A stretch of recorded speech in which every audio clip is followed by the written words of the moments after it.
What in the world just happened?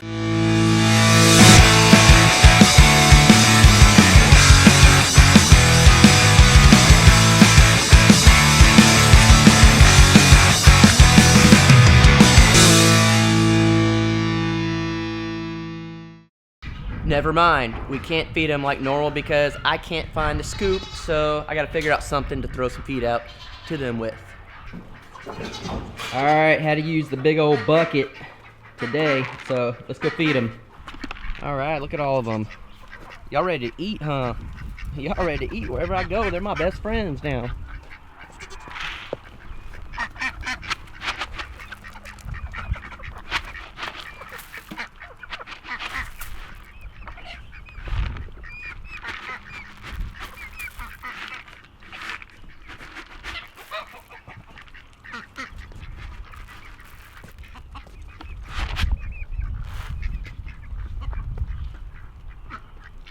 All right, we got them fed, guys. We brought out the baby chicks, so let's check on them. I think they're doing good.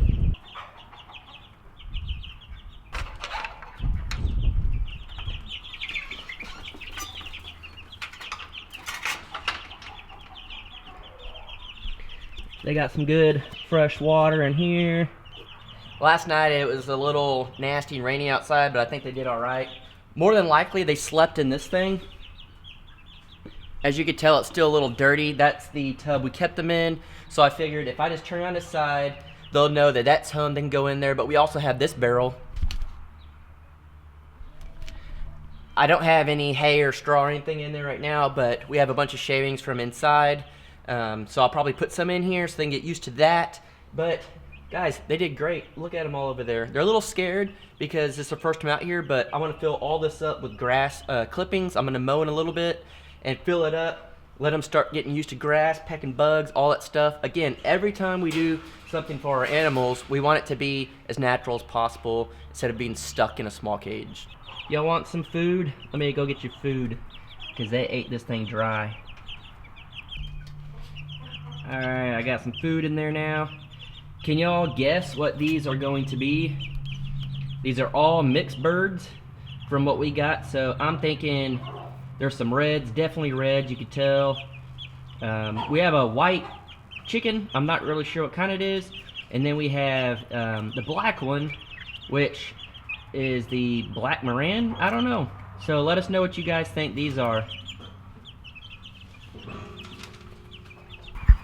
So we got that black chicken and that white chicken, and then the red rooster and the white rooster. So that's who we think made all those babies, but we'll see.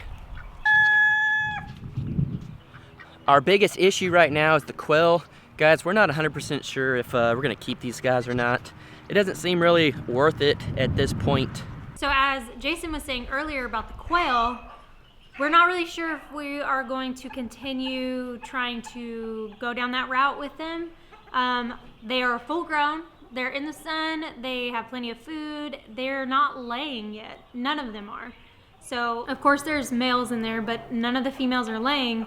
So we're wondering if it's really worth it to do all this work and to feed them for so long. They're not laying, they're not reproducing. So we're thinking about maybe throwing in the towel with the quail and eating what we have and not trying it anymore.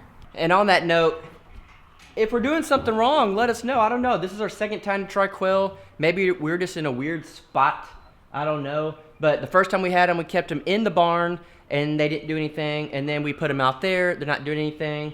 As you saw earlier, yes, they need food. I haven't fed them yet. And then we normally put a bunch of grass clippings, like I'm going to do for the chicks, down in the bottom, let them eat all that and everything. So, I mean, they got plenty of grass. They get to peck bugs. They get plenty of food, plenty of water. I don't know what else they need. They got plenty of sun. Maybe we just have too many males to females. I'm not 100% sure. We've only done quail one other time. It didn't work out as great as we wanted. So at this point, I think we're going to give it a little longer. Maybe once we come back from our trip, if there's no eggs. We kind of want to hear from you guys too, of what you think might be wrong. Yeah, or what we could do better, or whatever the case may be. That way, we're not just throwing them in a dinner plate and not giving it a chance.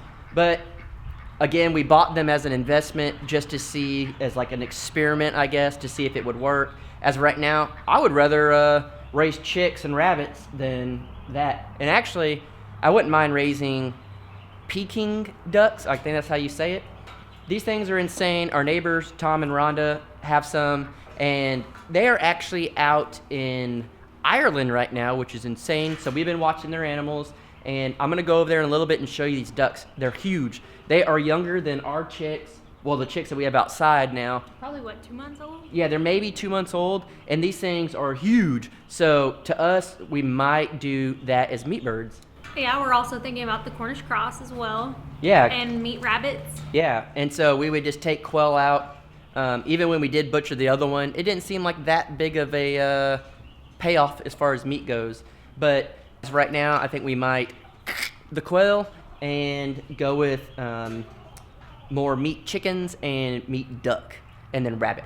And if we do eat the quail, I can't wait to make some quail pot pie. All right, hopefully you can hear us over our rooster. Guys, we just want to thank you so much for the GoFundMe stuff that you guys did. As you could tell, we were really nervous about posting the video. We didn't know how you guys would take it, I guess. Or feel about it. Yeah, feel about it, or the fact that you guys, supported us like you did, and not even the money, just the comments that you guys left. It just blew us away, and I mean, I truly don't even know what to say. We were just super overwhelmed with the response that we got, and we didn't really know what to expect.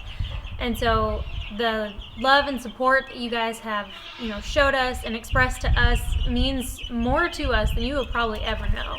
I'm really truly hoping that a lot of y'all are really close to our drive so we can meet you guys. Like Wayne, he's 70 miles away, and he might actually come to the meetup with Justin Rhodes and Sutherland, so he can meet all of us. We think that's super cool. We hate that he has to drive like an hour, but driving an hour is a lot closer than driving all the way to Texas to meet us, and he gets an added bonus of meeting cooler people than us. So if you guys truly want to do a meetup with us, and you will seriously come if we do one, we want you guys to comment down below where you are from, so that maybe we can get some major cities that are close to a decent amount of people, and we can kind of get some meetups going. Just say your closest big city that is within like an hour of driving. We've driven far too to meet other people. I drove over an hour to go meet Justin Rhodes when he came to town. To us, an hour's not that bad because we live in the Dallas area, and it could take you an hour to drive down the street. If that's too far, please don't do it and go out of your way that much or anything. But let us know the closest big city, and then we'll try to make it. We got to start planning this now so we can plan our trip, what days and all that stuff. If you guys saw Sow the Land, commented on the GoFundMe video and said, if you guys can make it, you're invited over for dinner. So I commented and said, it looks like we made it. What's for dinner? That's already an awesome thing. As everyone knows, I say, I'm super pumped. But I was blown away.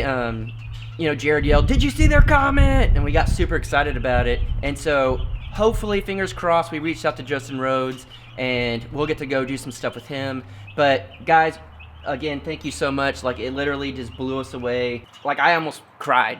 Like, I was, first world problems. We didn't get to do the music video. We lost out on some money. We were planning this trip for a couple of months now, and we can't sit there and complain or anything like that, but the fact that you guys supported us the way you did and able to go, I mean, it just blew us away. Like, I can't even describe in words how I truly feel.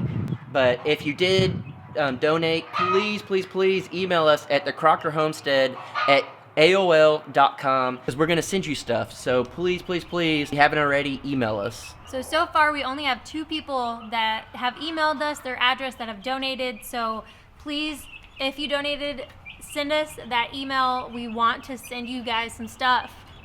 And speaking of Wayne earlier, he actually donated money. It was $60, and he said, use that for the tickets to get into the fair, sell the necklace. I want to give that one away to somebody that wasn't able to donate over $50.